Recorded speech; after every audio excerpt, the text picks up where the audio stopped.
안녕하십니까. 안녕하세요.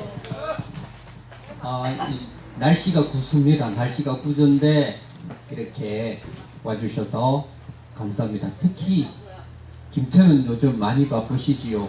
사과 농사도 짓고 포도도 바쁘시고, 그 와중에 8월 말에는 그 800회 촛불 하시느라고 고생하셨고, 또 9월 7일날 이번 토요일입니다. 이번 토요일에는 그 10차 평화행동을 김천역 광장에서 하기로 했죠. 이래저래 김천분들이 요즘 많이 바쁘실 것 같습니다. 지금 이 자리에도 김천분들, 김천 어머님들 와 계시는데 먼저 박수 한번 부탁드립니다. 감사드립니다. 그리고 저기 오늘 발언 있는 우리 김천 관제센터에서도 나와 계십니다. 다른 분들께도 인사드려야 하지만 뭐 당연히 오셔야 할 분이 오셨습니다. 그러니까 박수 생략하고 오늘은 특별히 김천으로 좀 몰아갈지도. 우리가 9월 7일날 그 김천역 광장에서 10차 평화행동 하는데, 맞다, 박수 하나 더 받아야 됩니다. 그 우리 여기 성주 소성리에서는 김천 평화행동에 가려고 대형 버스를 하나 맞춰놨습니다. 그 김천역 광장에서 오후 3시 집회고, 이 성주에서 소성리에서 가실 분들은 오후 2시까지 소성리에 오시면 그 버스를 타고 이동할 수 있습니다. 개인차로 가면 주차하기가 아마 힘들 것 같다고 그래요. 그래서 가급적이면 오후 2시까지 소성리에 오셔서 같이 이동하면 더 좋을 것 같습니다. 이 성주와 김천 많이 힘쓰고 있는데 모아서 박수 한 번 더 부탁드립니다.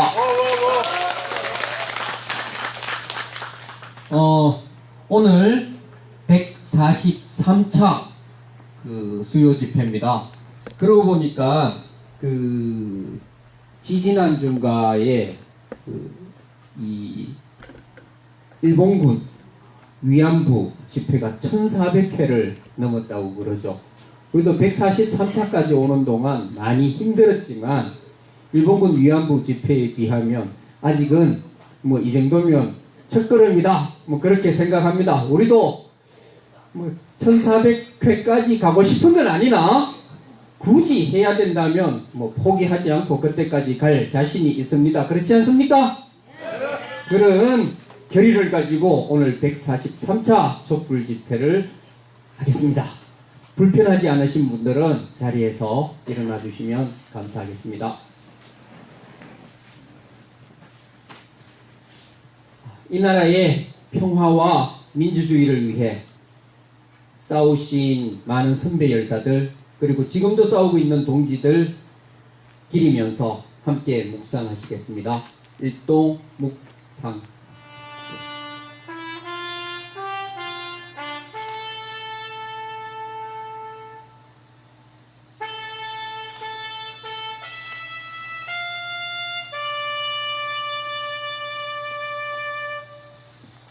바로 임을 위한 행진곡 큰 소리로 함께 부르시겠습니다.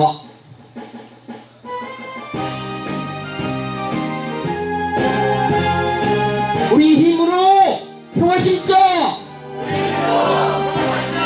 우리 손으로 쌀을 뽑자.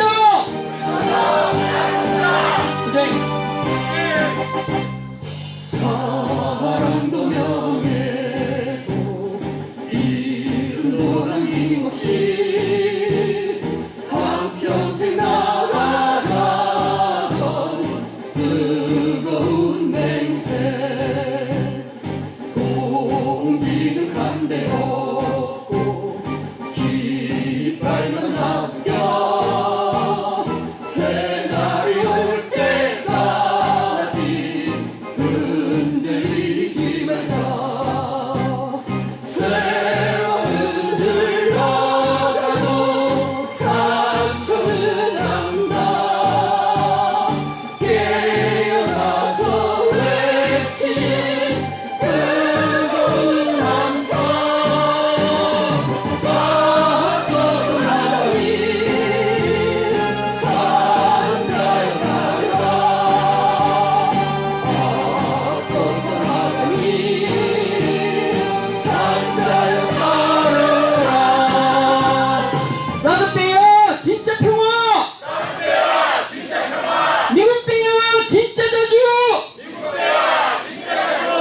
감사합니다. 자리에 앉아 주십시오. 첫 번째 순서는 늘 하듯이 우리 강현욱 교무님 나와서 한 주일 동안 있었던 일에 대해서 브리핑해 주시겠습니다. 박수로 맞이하겠습니다. 네, 반갑습니다. 평화를 인사드리겠습니다. 평화! 음향 볼 때 박수일 실장님 이렇게 마이크 잡으실 때 제일 많이 긴장을 합니다. 목소리도 워낙에 우렁차셔갖고 깜짝깜짝 놀래갖고 방금도 살짝 올라갔다 내려갔죠? 그랬었습니다. 지난달 30일에 미국에서 중중거리 탄도미사일에 대응한 사드 미사일 요격 실험이 있었다고 그래요. 2년 만에 미국에서 현재 있었다고 그러는데 북한에서 최근에 신형 단거리 미사일 실험을 계속 했었잖아요. 이거에 대한 대응하는 조치라고 이야기를 하는데 중요한 거는 그 실험 내용이겠죠. 그렇죠? 지금까지 현재 미국에서 2005년 이후에 사드 미사일 실험이 16번 있었고 이 16번 모두 100% 요격 성공했다라고 홍보를 하고 있어요. 근데 다시 한번 얘기하지만 그 내용이죠. 사드 미사일은 고고도에서 이렇게 쭉 올라가서 내려올 때 그 마지막 그 종말 단계에서 이렇게 쏴서 맞추는 거를 우린 다 알고 있잖아요. 근데 중요한 거는 이렇게 미사일을 날아오는 걸 쏴서 맞춘 실험을 한 적이 한 번도 없습니다. 단 한 번도 없습니다. 어떻게 실험을 했냐? 비행기가 이렇게 쭉 날아가다가 비행기에서 미사일을 밀어갖고 떨어뜨려갖고 그걸 맞추는 실험을 한 거예요. 근데 비행기가 날려면 날씨도 좋아야 되잖아요. 그러니까 날씨, 바람 이런 것 정말로 최적의 상태에서 어디로 날아간다라는 걸 다 알려주고 그렇게 해서 맞춘 게 16번 100% 맞춘 거예요. 그럼 이번 실험은 좀 달랐냐? 아니면 똑같았습니다. 그러니까 서로 다 어디로 날아오는 거 알려주고 이렇게 해서 맞춤 실험이라는 거. 사실 이렇게 해도 못 맞췄으면 사실 팔면 안 되죠. 사기죠. 물론 그렇게 안 해도 지금 내용은 사기긴 하지만 정말 사기죠. 사실 패트리어트 미사일도 똑같이 미사일을 날라올 때 미사일을 이제 맞춰서 이렇게 쏴서 맞춘다라는 건데 이거는 낮게 날아오는 걸 맞추는 거잖아요.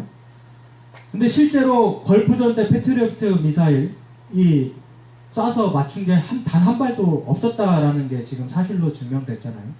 낮게 날아오는 것도 못 맞추는데 그럼 높게 날아오는 것도 도대체 어떻게 맞출까요? 그렇죠. 이렇게 실질적으로 효용성이 없는 무기. 더군다나 우리나라에서는 이렇게 거리가 짧은 한반도는 길이가 짧으니까 짧은 우리나라에서는 더욱더 효용성이 없다라고 하는데 그렇게 효용성이 없는 무기를 답답한 것은 우리나라 국방부에서 이거 없으면은 우리는 죽는다라는 꼴로 이렇게 배치를 강행하고 있으니 참 답답할 노릇입니다. 그렇지 않습니까? 예. 국방부가 이렇게 미국의 안보를 위해서 물신양면으로 노력하는 가운데 미국 국방부는 대한민국을 여전히 자신의 손아귀에 넣고서 놔주지 않으려고 그리고 이 땅을 미국의 방어기지화 시키려는 노력을 정말 멈추지 않고 있습니다. 얼마 전에 한미연합 훈련이 있었잖아요. 한국과 미국과 8월 달에 한국과 미국 간의 연합훈련이 있었어요. 이 연합훈련은 우리가 원래 알고 있기로는 전시작전 통제권, 전시가 발생했을 때 현재 우리나라는 우리나라 전쟁을 지휘할 수 없습니다. 미군이 지휘하죠.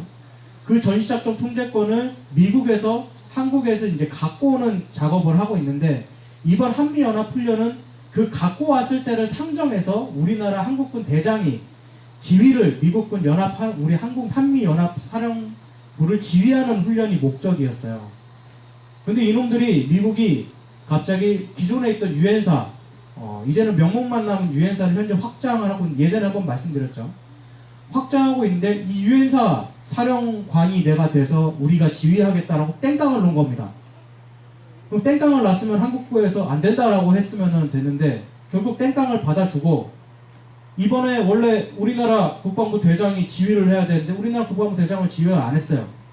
지휘를 안 하고 결국에는 또 미군 사령부에서 지휘를 한 겁니다. 결국 우리나라가 전시작전 통제권을 가지고 온다고 해도 그 전시작 통제권을 환수를 한다는 것을 무력화시키려는 조치가 이번에 노골적으로 드러난 거죠. 근데 여기서 더욱더 우리가 통탄할 일은 뭐냐면은 그 작전 훈련 내용에 뭐가 있냐. 일본군이 북한이 혹 일본 쪽으로 미사일을 쐈을 때 일본군이 이 한반도에 들어오는 거를 작전 내용에 넣었다라는 겁니다.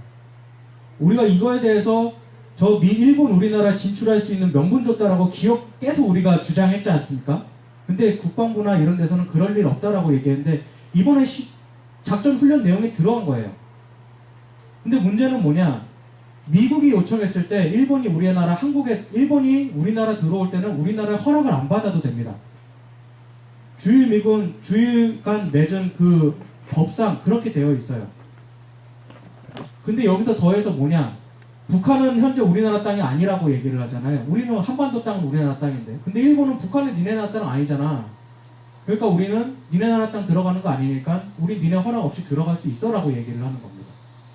기존까지 그렇게 얘기했고 우리가 주장을 했는데 국방부는 아니라고 했던 것이 이번에 미국이 직접 그렇게 작전 훈련을 한 겁니다.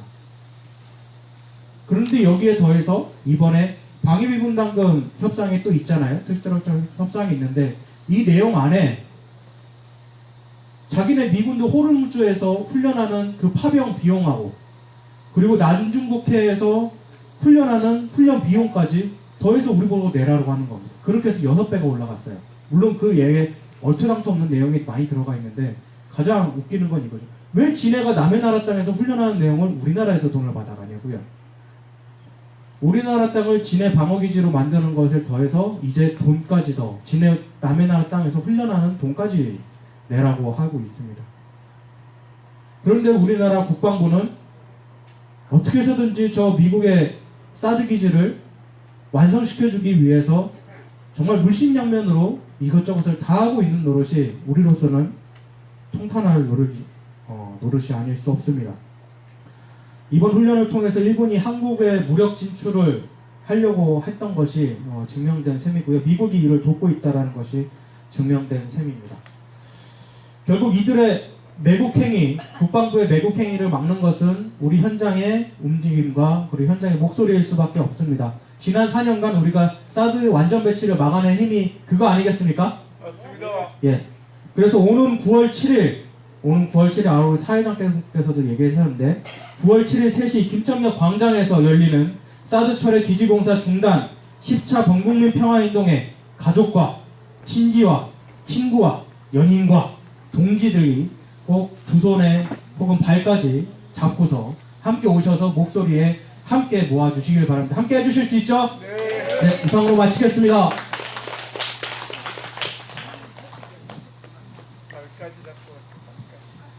네, 십자평화행동에는 꼭 가족과 친지와 친구와 연인까지 발까지 잡고 발이라도 붙잡고 발까지 붙잡고 오셔야 합니다. 태풍 아마 무서워서 김천은 피해서 갈 것 같습니다. 진짜 그런 적이 들어있더라고요. 자, 이번에는 우리 임순분 운영회장님 모시고 오늘 143차 수요집회 여는 발언 같이 듣겠습니다. 박수로 모시겠습니다.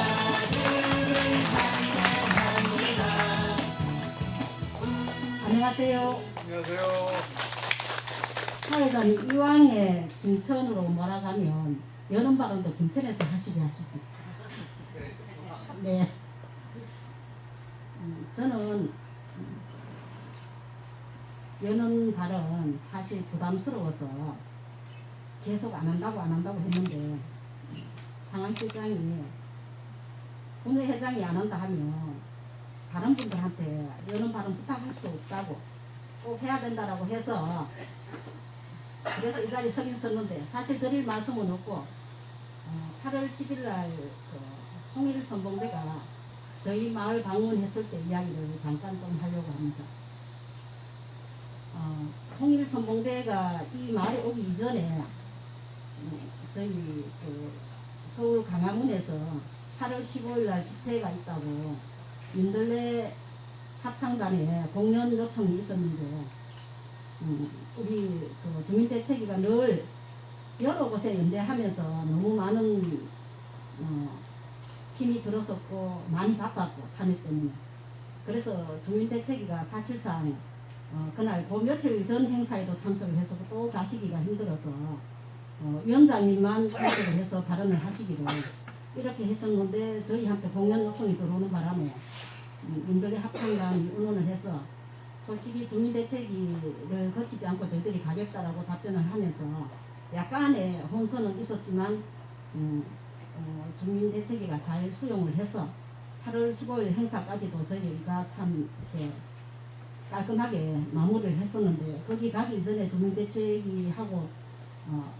솔직히 제대로 상의가 안 된 상황에서 했기 때문에 이 경비 문제를 민들레 합창단에서 이번에 서울 가는 경비를 우리가 한번 만들어 보면 어떻겠느냐고 가는 것도 결의하고 우리가 자체적으로 민들레 합창단을 하자라고 했는데 사실 경비 마련하기가 조금 난감했던 사이에 통일선봉대가 이 마을에 온다 해서 그러면 도시락을 준비하겠구나.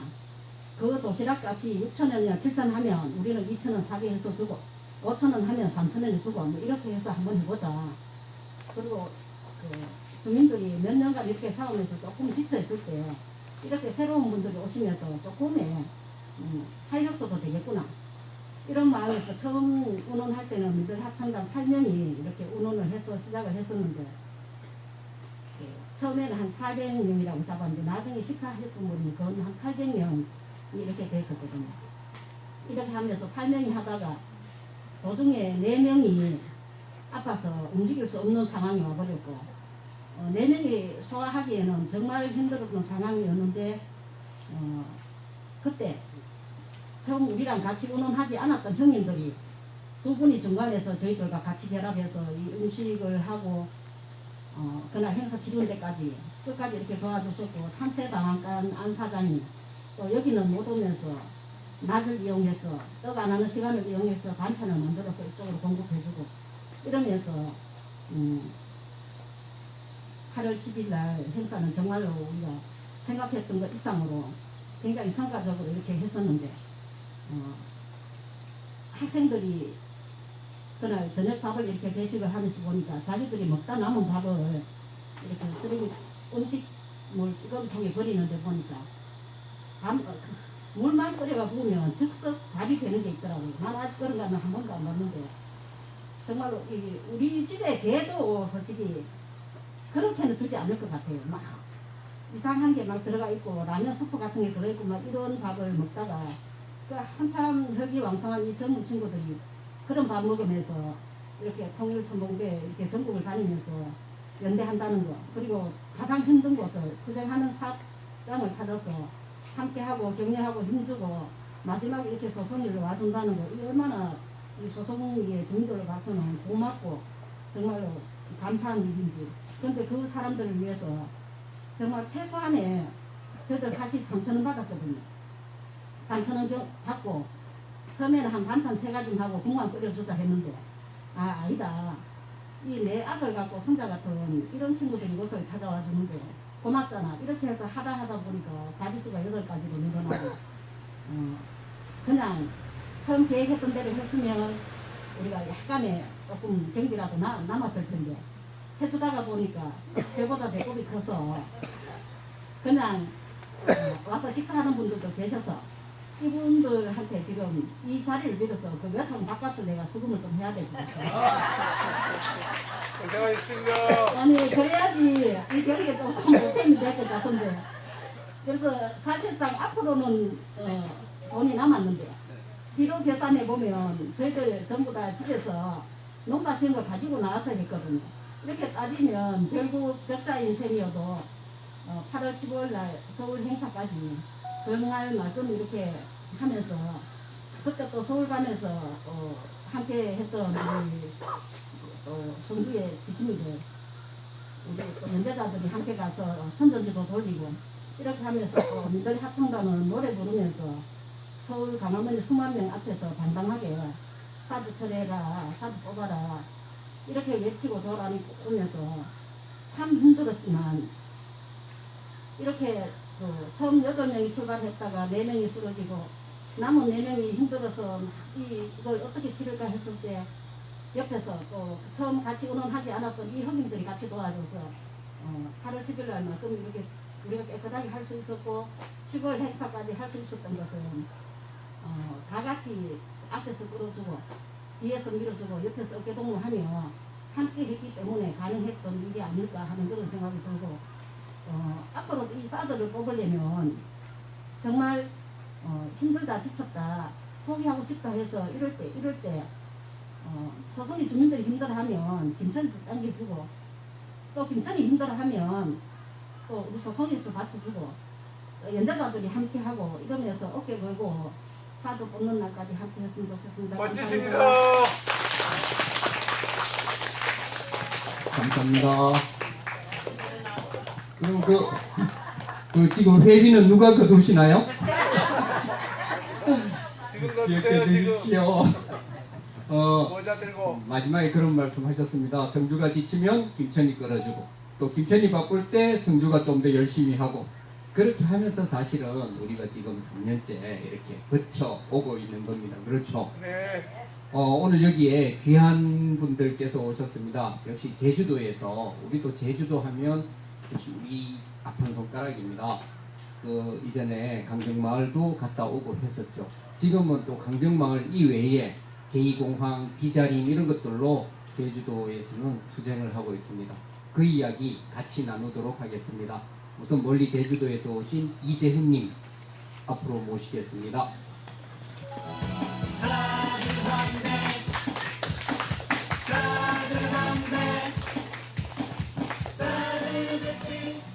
자, 반갑습니다.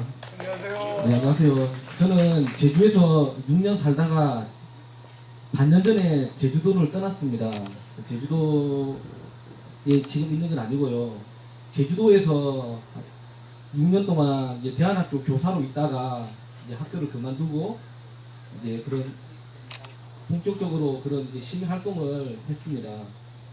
그 제2공항 반대 운동을 시민으로서 했었고요. 제가 그 제2공항 반대 투쟁의 대표자로서 이야기하는 건 아니고요. 한 평범한 시민으로서 제가 그때 느낀 느낌들을 나누고자 합니다. 그 제주도는 그 제2공항 반대 투쟁에서 크게 세 단체가 있습니다.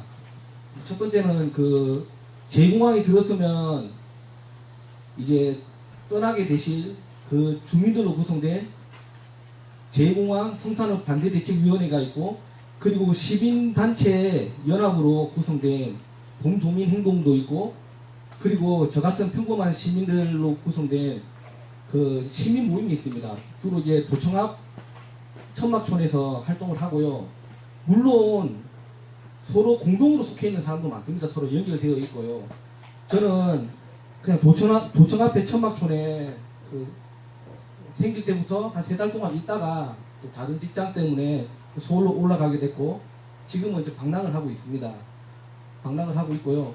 저는 도청 앞 천막촌에서 있었지만 그런 브레인은 아니었고요.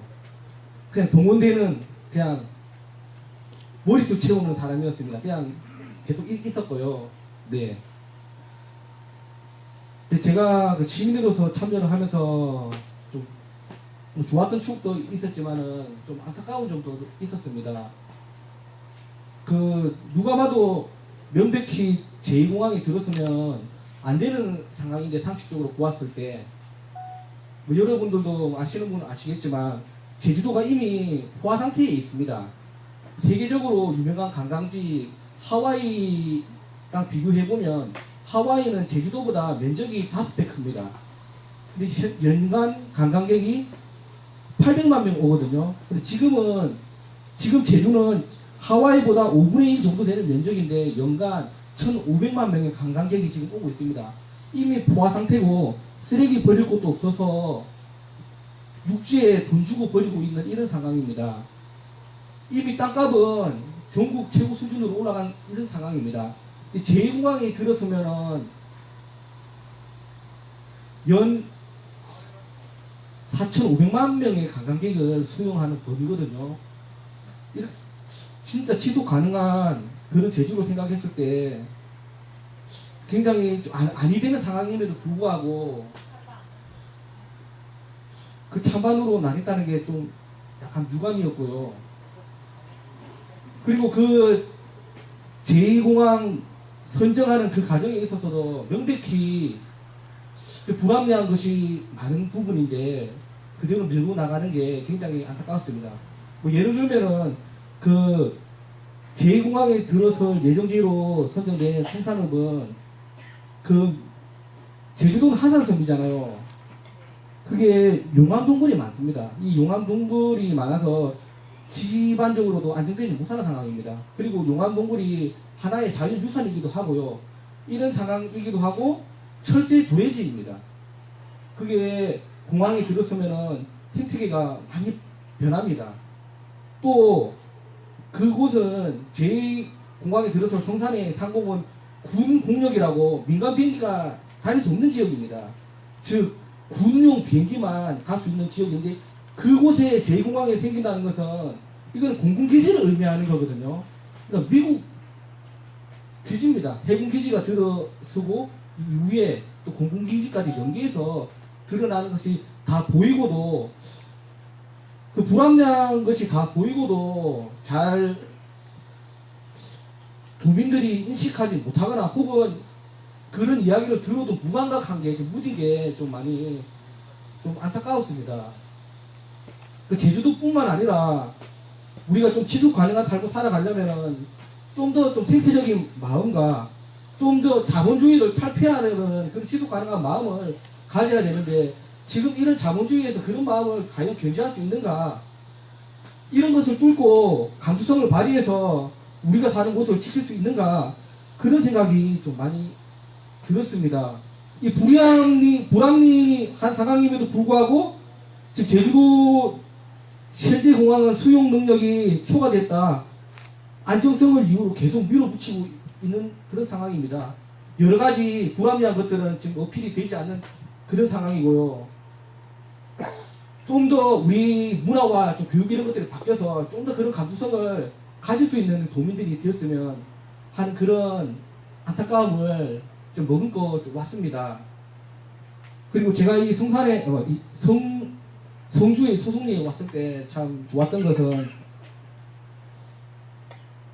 제가 사실 제주에서 그 제1공항 운동이라든지 뭐 다른 곳에 연대하러 갔을 때 굉장히 좀 문턱이 높았어요. 굉장히 바로 이렇게 환영 안 해주고 좀 문턱이 높았는데 오자마자 환영해 주시고 좀 귀하게 여겨주셔서 너무 힘이 됐고 용기가 났습니다. 참 쉽지 않은 상황인 거 알고 있습니다. 뒤에 미국이 있는 상황이라서 그럼에도 불구하고 그런 상황에도 이게 멀리서 온 손님들도 환영해 주시고 이렇게 한 마음으로 가시는 모습이 참 인상적이었고요. 참 그런 느낌들을 저도 많이 공부받아서 또 가겠습니다. 그리고 제가 어디에 있든 간에 이 성주를 잊지 않겠습니다. 김천도 마찬가지고요. 잊지 않고 또 연대하고 또 찾아오겠습니다. 제가 준비가 안 돼서 그냥 나오는 대로 막 프리스타일식으로 말했는데 어쨌든 보잘것없는 저를 또 이렇게 이야기할 수 있는 기회를 주셔서 너무 감사하고요. 마지막으로 이 사회자님께서 처음 외쳤던 구호 다시 외치고 이제 물러나도록 하겠습니다. 같이 따라해 주시면 감사하겠습니다. 사드페야 진짜 평화! 사드페야 진짜 평화! 미군배야 진짜 자주! 미군배야 진짜 자주! 감사합니다. 네, 감사합니다. 이제 고향 울산으로 가시니까 울산에 가시면 다음에는 고향 친구들 연인까지 모시고 다시 방문해 주시기 바랍니다. 이번에는요 역시 제주에서 오셨습니다. 희미님입니다. 지금 앞에 준비하고 계시네요. 예. 혹시 같이 오셨어요? 아니고 제주에서 오셨는데 따로따로 오셨답니다. 희미님 모시겠습니다. 지금 비자님 그 좋은 그 비자나무 숲을 잘라서 도로를 낸답니다. 너무도 가슴 아픈 일이 제주도에서 많이 벌어지고 있습니다. 안녕하세요. 저는 비자림로에서 활동하고 있는 뭐라도 하려는 시민 모임 가운데 한 명입니다. 네, 반갑습니다. 비자림로는 그 군사공항으로 생각되는 군사공항인 제주 제2공항과 연계되는 도로의 시작점입니다. 그런 의미에서 그리고 또 제주의 아름다운 자연을 함부로 훼손하는 난개발을 반대하는 의미로서 저희들은 이 투쟁을 진행해 나가고 있습니다. 비자림로의 난개발인 도로 확장 공사를 가능케 해줬던 소규모 환경 영향 평가의 부실을 밝혀냄으로써 지금 멸종위기 보호종들의 번식기를 지키기 위해 공사는 중단되어 있는 상황이고요. 얼마 전 이런 전국의 난개발과 국가폭력들을 가능케 해준 환경영향평가 제도를 개선하자고 하는 전국 모임이 결성된 상황입니다. 그렇게 비자림로는 앞으로도 계속해서 힘을 내서 싸워나갈 겁니다. 비자림로는 생명 다양성 저항 중입니다. 소규모 환경 영향 평가를 위해 비자림로 구간으로 나뉘어져 있을 뿐 지금 2.94km 공사 구간을 제주 도정으로부터 지켜내지 못하면 군사공항인 제2공항으로 가는 금백조로라고 하는 더 큰 도로는 국토부에 맞서 싸워야 하는 상황이고요. 비자림로 그 뉴스로 보신 그 유명한 벌목이 시작된 지 1년하고 한 달이 지나고 있습니다. 지금은 비자림로 벌목 공사가 중단되어 있는 송당 마을에 사는 저는 주민이기도 하고요.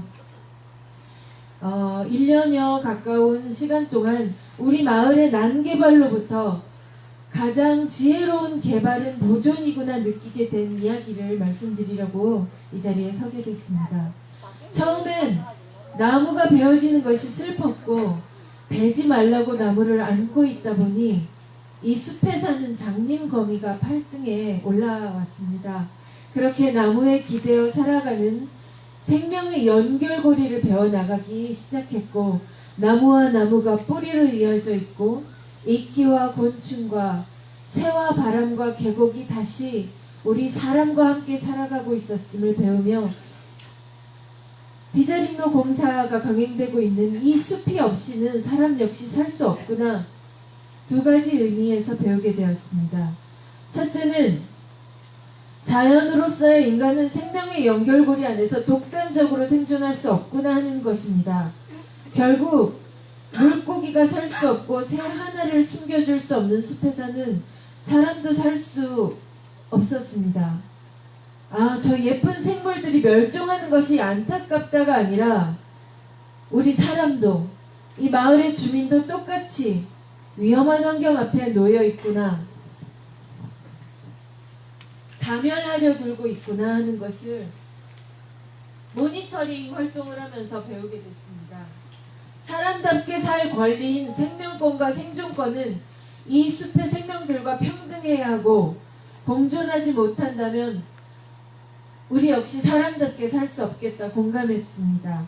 왜냐하면 이 난개발을 위해 무생명들에게 대체서식지라는 이름으로 강제 이주를 시키는 것은 난개발로부터 우리 사람에게 토지 수용과 강제 이주를 시켰던 국가폭력과 같은 말이었구나 하는 것을, 또 새 둥지 하나 지켜주지 못한다면 우리 이웃들의 평화를 어떻게 기도할 수 있을까 하는 생각을 하게 되었습니다. 둘째는 사회 구성원으로서의 인간으로 느낀 멸종위기 감정입니다. 우리나라 국민이며 제주도 도민이고 우리 마을의 주민인 나조차 우리 마을의 숲을 지킬 권리가 없다는 자괴감을 느꼈습니다. 비자림로를 지켜야 한다고 서리 내어준 수백 수천 명이 울어도 벌목하는 기계톱은 멈추지 않았고 나무를 안고 있던 우리 옆을 지나다녔습니다. 우리 스스로를 지킬 권리가 있듯이 우리가 사는 환경을 지킬 권리가 있는 시민의 저항권을 협박하고 체증하고 기만하던 공무원들의 오만을 천연기념물이자 멸종위기 야생생물인 팔색조의 울음소리 하나가 멈춰 세울 수 있었던 날, 돌아가는 기계톱을 맨손으로 붙잡아 세워야 했던 시민으로서의 자존이 무너짐을 느꼈습니다. 아, 이 많은 시민들의 저항이 국가에서 보호하고 있다는 새 한 마리의 울음소리보다 힘이 없었나 헛웃음이 나오더군요. 시민이라는 이름에 이다지도 힘이 없었는가.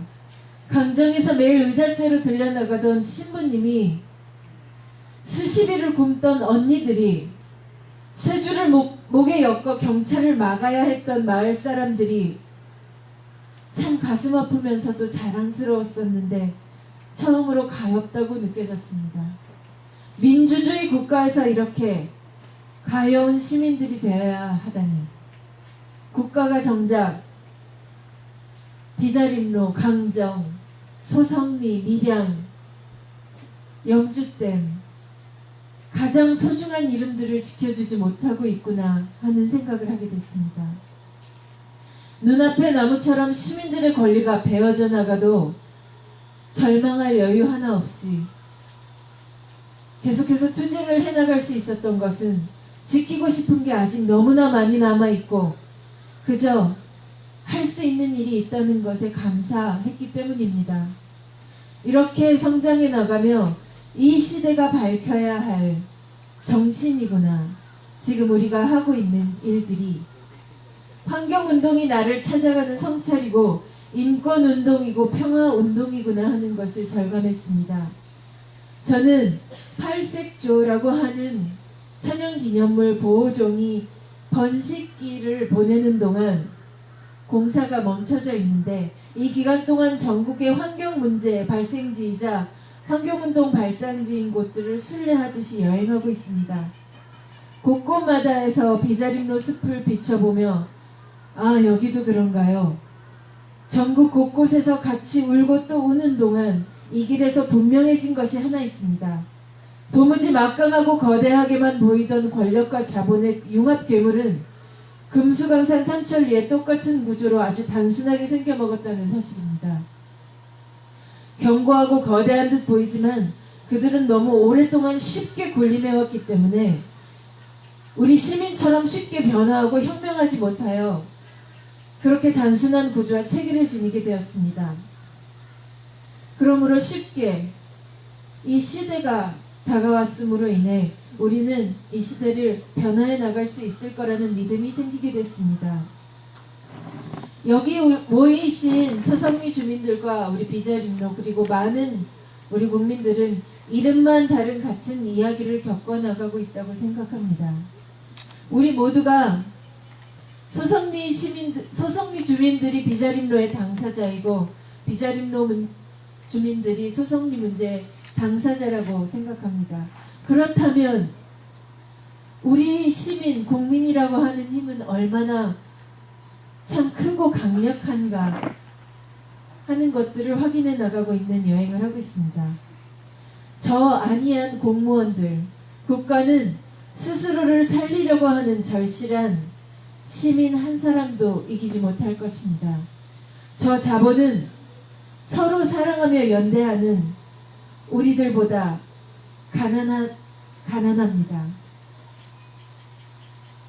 오늘 이 시간으로부터 환경영향평가의 부실을 밝히기 위해 번식기 새들의 둥지를 찾고 노루를 놀래키고 발길이 닫혔던 곳에 새순을 밟아야 했던 날들의 용서를 바라며 앞으로 나아가 우리가 살아가는 이 마을과 산과 강, 숲과 늪이 부동산이나 개발 자원이 아니라 우리 모두의 공공재가 되어 지켜져 나가기를 희망합니다. 힘내십시오. 감사합니다.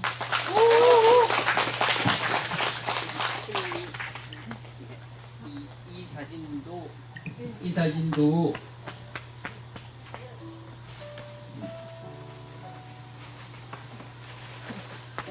김이님이 같이 갖고 오셨어요. 조금 설명 조금. 이 사진은 부산에서 활동하고 있는 부산 녹색당 공동운영위원장님이시고요. 또 다큐멘터리 우리 아픈 현장들을 찾아다니면서 사진으로 기록해 주시고 있는 장영식 선생님이 보내주신 소성리의 기록입니다. 지금은 이 탑이 사라지고 없다고 하네요. 예, 사랑한다는 말과 함께 전하셨고요. 이거는 밀양 할매 중에 제일 예쁜 구미연 선생님이 사실은 이거를 팔아서 투쟁 기금으로 모으는 건데 그 할매들 쓰셈이 있으시라고 보내주셨습니다. 직접 다 문재 회장님. 네, 문효 회장님 선물 받으셨습니다. 회장님 좋습니다. 네. 한번 들어보이소. 자, 이 전달해 주시지요.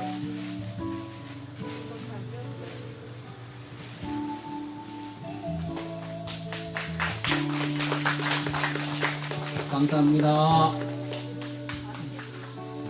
우리 분녀 회장님 힘셉니다. 감사합니다, 김인희.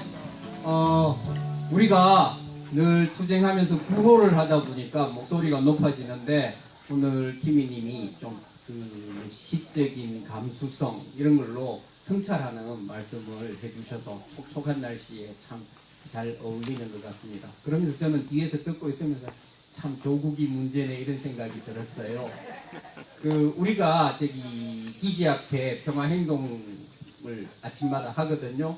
그때 이제 우리 강형구 장로님이 노래를 하나 들어줘요. 우리가 옛날에 뭐 거의 한 25년 전에 뭐 반전 반액 양키고 호흡 뭐 이런 노래인데 거기에 보면 중간에 뭐 이런 거 나옵니다.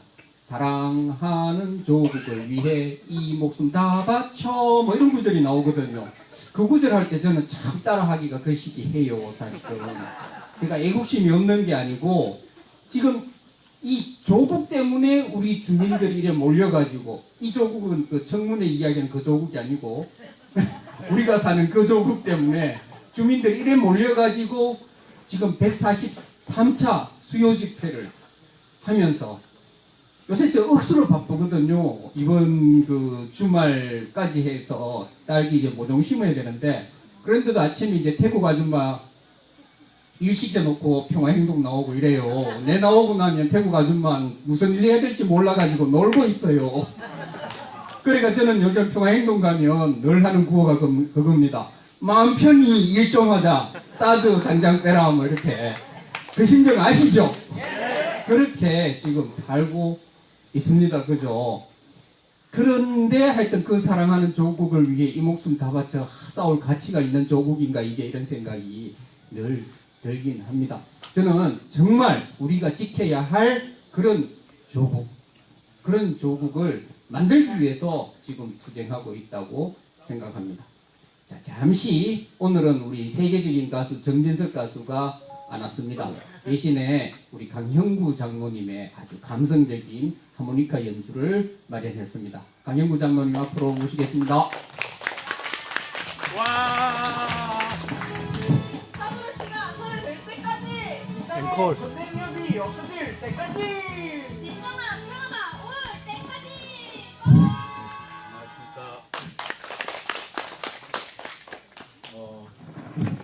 어제 그 연주를 해달라는 부탁을 받았는데요. 생각해도 되는 순서에 넣어달라 그랬더니 아무 사람이 없다고. 오늘은 연주나 노래나 문화 공연할 사람이 아무도 없다고. 절대 안 빠질 거니까 꼭 준비하라고 그러면서 내가 아는 게 찬송가 메들리밖에 더 있냐 그랬더니 그러지 말고 차라리 동요를 그런 동요 메들리를 할게 그랬더니 그래도 아이 제발 그러면서 운동가요를 중심으로 좀 해달라고 부탁을 받았습니다. 그래서 오늘은 모처럼 정규 순서라서 세 곡씩이나 준비를 했습니다. 첫 곡은 그날이 오면 하모니커로 부르기 좋은 노래라서 골랐습니다.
어우.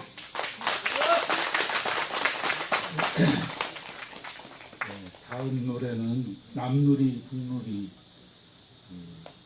들려드리겠습니다.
이게 하모니카 음색이 굉장히 좀 쓸쓸하고 철양 맞은 데가 있잖아요. 그래서 신나는 노래를 불러보고 싶은데 힘이 되는 노래가 뭐가 있을까 그랬는데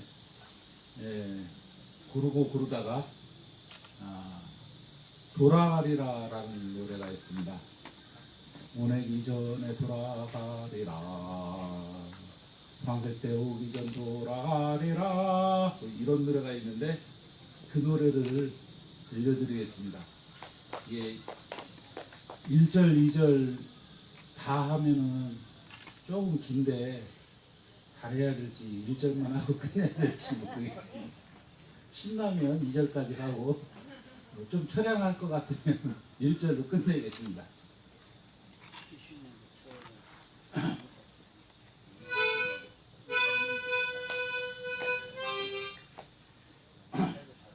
이게 그 사장조로 되어 있는 노래인데 모든 조를 C로 옮기니까 조옮김이 되니까 그 음높이가 잘 귀에 안 들어와서 좀 헷갈립니다.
강장님 감사합니다. 그 마지막에 했던 돌아가리라는 억수로 신나고 좋은 노래입니다. 하모니카로 부니까 그 느낌이 좀 안 오는데 다음에 우리 정가수한테 또 신청을 해가, 정가수한테 제가 신청하면 한 1년 있어야 들을 수 있습니다. 그래도 일단 정가수한테 신청을 해가지고 다음에 노래로 한번 들어보면 괜찮을 것 같습니다. 오늘은 발언이 조금 많은 편입니다. 이제 발언 두 꼭지가 남았는데, 먼저 그 오랜만에 승리의 소식이 들려온 사업장이 있습니다. 이 자리에 톨게이트 노동자들도 한번 모시면 좋겠고, 아사히 노동자들 이야기도 좀 들어야 되는데 그건 아직까지 투쟁 중입니다. 이제 우리 완전한 승리 맞나요? 네. 우리 김천관제센터 동지들 그 길고 뜨거운 여름 보낸 후에 승리의 소식을 가지고 이 자리에 와주셨습니다. 큰 박수로 모시겠습니다. 우리 황미란 지부장님, 네, 모시겠습니다.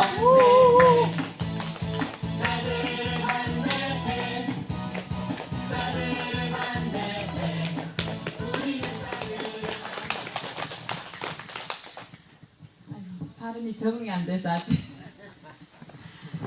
저희가 8월 23일에 시장님 면담을 하면서 저희 전원 복직시키는 걸로 합의를 하고 아직 세부적인 내용은 확인을 못한 상태에서 일단 천막을 긋고 승리를 발표를 먼저 했습니다.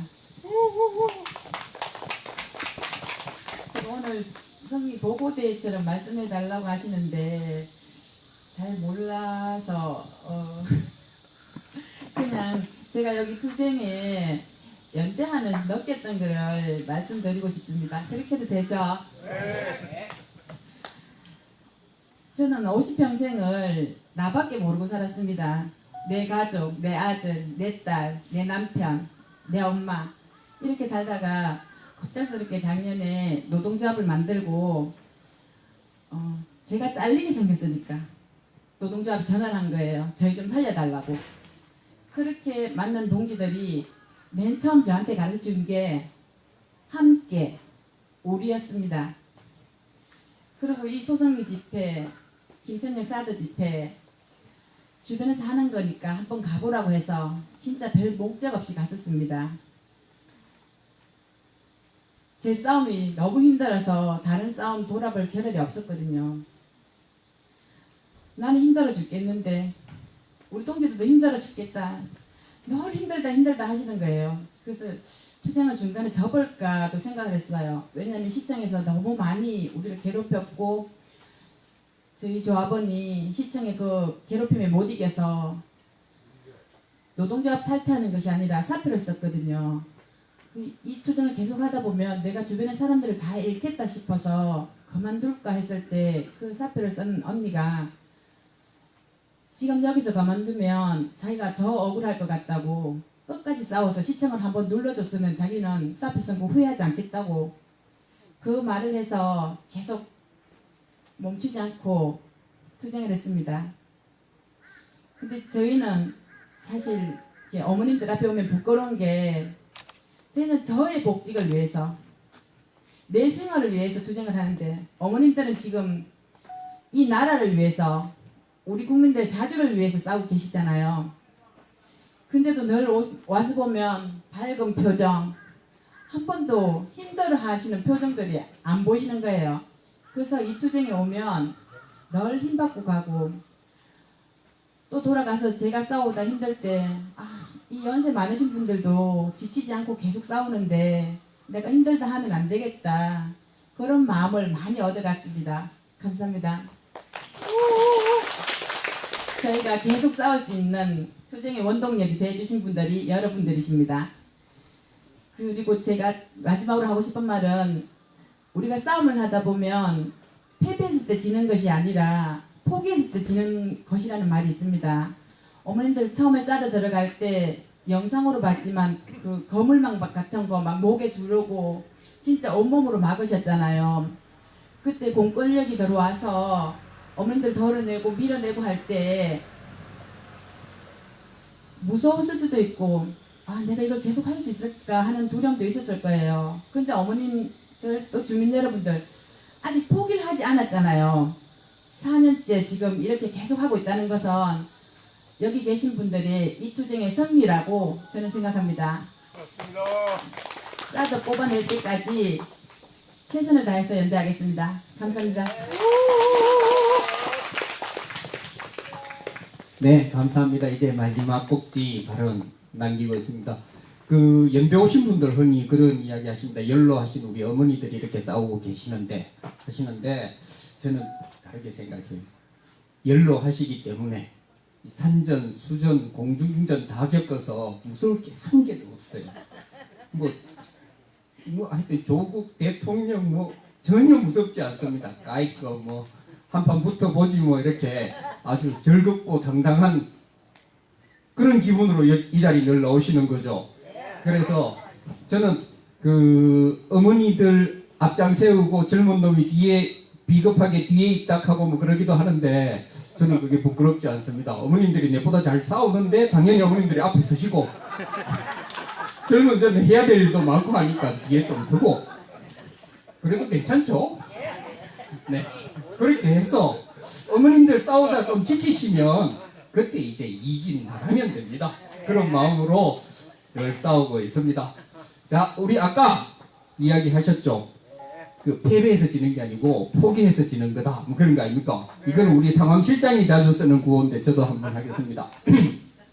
지인자가 승리한다.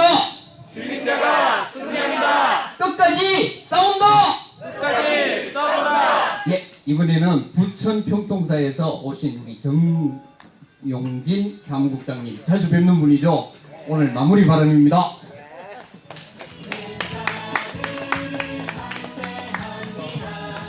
안녕하세요. 그 젊은 애 아빠입니다. 9살, 누뚱이 9살 아들을 하나 둔 가장이고요. 네. 앞서 그 강정에서 제주에서 그 전달했던 사진하고 전달했을 때 좀 마음이 그러더니 아까 투쟁 보고를 하시는 그 마음에서 좀 거시기 합니다. 다음 발언을 못하게끔 제 마음이 많이 울립니다. 저도 지치고 힘들 때 많죠. 각자가 다 그렇죠.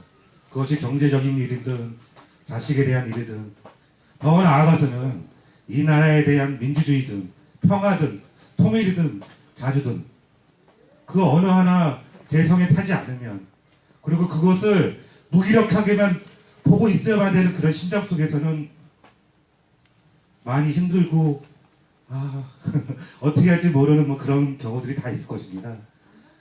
그거를 투쟁보고대회 속에서는 연대의 힘, 옆에 같이 이걸로 이겨나가야 된다는 소중한 말씀이었던 것 같습니다. 제가 이 얘기하려는 게 아니었는데 이제 간단히 말씀드리려면요. 지금 미국이 이 사드를 배치하고 나서 계속적으로 이제 사드 배치하는 것들이 미국의 군사 전략을 우리나라에 강요하기 위해서 그걸 실현시켜 나가는 거잖아요. 근데 이것을 더욱더 노골화하고 있다는 것입니다. 이제는 뭐 중거리 미사일을 배치할 수 있다고까지 얘기를 하고 있고요. 그리고 이 사드 미사일 체계보다 더 발전형인 SM-3 미사일을 한국군이, 이건 주한미군이 하잖아요. 이제 한국군이 도입을 할 계획이라고 합니다. 이것뿐만이 아닙니다. 10차 방위문단협정이 끝났잖아요. 유효기간이 1년이라서 다시 협상에 들어가야 됩니다. 추석 직후에 실무 협상을 들어가야 한다는 보도가 나와 있습니다. 그런데 여기서 날강도 같은 청구서를 내밀었습니다. 50억 달러를 내라. 근데 50억 달러가 어떻게 나오는지 아십니까? 지금까지는 주한미군 방위 분담금이라고 해서 주한미군의 경비의 일부를 부담하는 정식이었는데요. 이제는 이런 것들이 아니고 주한미군이 한국에 주둔함으로써 소요되는 모든 비용 거기에 더하기 50%를 요구한 것입니다. 그래서 산정한 것이 50억 달러라고 합니다.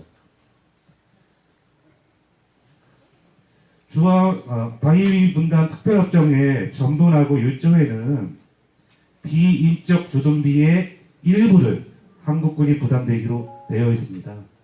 일부입니다. 일부. 그런데 이 50억 달러에는 지금 한반도에 한참 정쟁 분위기를 일어났을 때 핵무기를 실어나를 수 있는 전략 폭격기 B-52, B-1B 등 그리고 핵 항공모함이나 그리고 핵잠수함들이 오는 소위 전략자산이라고 하거든요. 이런 전개 비용을 한국군에 떠넘기려고 하고 있습니다. 더 나아가서는 지금 이란과의 그 핵합의를 미국이 일방적으로 파기했잖아요. 그래서 이란과의 갈등이 지금 조장되고 있잖아요. 거기 호르무즈 해협에 대해서 한국군의 파병, 그리고 중앙미군이 거기에 파견하고 그 비용을 한국의 방위비 분담금으로 충당한다는 것입니다. 더 나아가서는 미래에 미국의 큰 적이 됐다고 예상하고 있는 중국에 대해서 포위하고 봉쇄하려는 것이 지금 미국의 큰 전략이잖아요. 내 적수는 없다. 싸게 쓰지 않게 만들겠다는 것이고, 그것이 중국으로 예상하고 있습니다. 그래서 중국을 해상선언에서 쭉 봉쇄하는 거죠. 지금 사드 체계도 그런 것도 마찬가지입니다.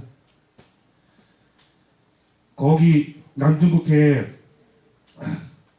대한 경비 또한 방위 분담금으로 합격했다는 것입니다.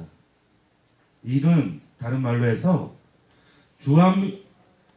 미군이 이 동아시아 그리고 세계에 자기네 이익을 위해서 군사 전력을 실현시켜 나가는데, 주한미군의 그 경비의 일부를 분담하게 되어 있다는 이 방위 분담금으로 모든 것을 충족시키겠다는 것입니다.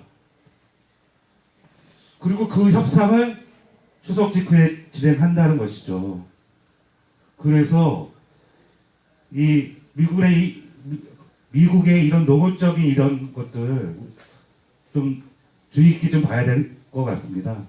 또 한 가지는 저는 미국이 계속 우리한테 줄 세우기라는 것 같아요. 이 사드도 마찬가지 아닙니까? 중국을 견제하기 위해서 배치한 거잖아요. 니네 중국 편 들래? 미국 편 들래? 한국군에 강요를 한 것이고, 한국 정부가 그래 미국 편 들게 이거였지 않습니까? 지금 이 사드 미사일뿐만이 아니라 이 방위도 그렇고요. 그리고 아시아 태평양 전략이라고 좀 발표했었거든요. 그 안에서도 그렇고 한국에게 끊임없이 중국 편을 들 것인가 미국 편을 들 것인가를 강요하고 있고, 그것이 경제적이든 무력이든 그것을 계속 줄 세우고 하고 있다고 하는 것입니다. 그래서 더욱더 우리가 중심을 잡고 이런 노골적인 이런 재미없죠. 이런 거에 대해서 좀 경각심을 많이 가져야 될 것 같습니다. 저는 이 말씀 드리고 싶고요. 또 한 가지는 그랬더라. 지금 이런 분위기만 목소리 높여서 얘기할 분위기가 아닌 것 같아요. 네, 굉장히 심각한 문제고요. 이 사드가 그런 미국의 이 줄 세우기, 그리고 미국의 그 군사 전력을 강요하는 이런 것을 물리칠 수 있는 계기가 될 수 있습니다. 그래서 더욱더 힘차게 공사 중단을 할 수 있게끔 식으로 만들고요. 그리고 사드가 끝내 철학될 때까지 끝까지 투쟁했으면 좋겠습니다. 고맙습니다.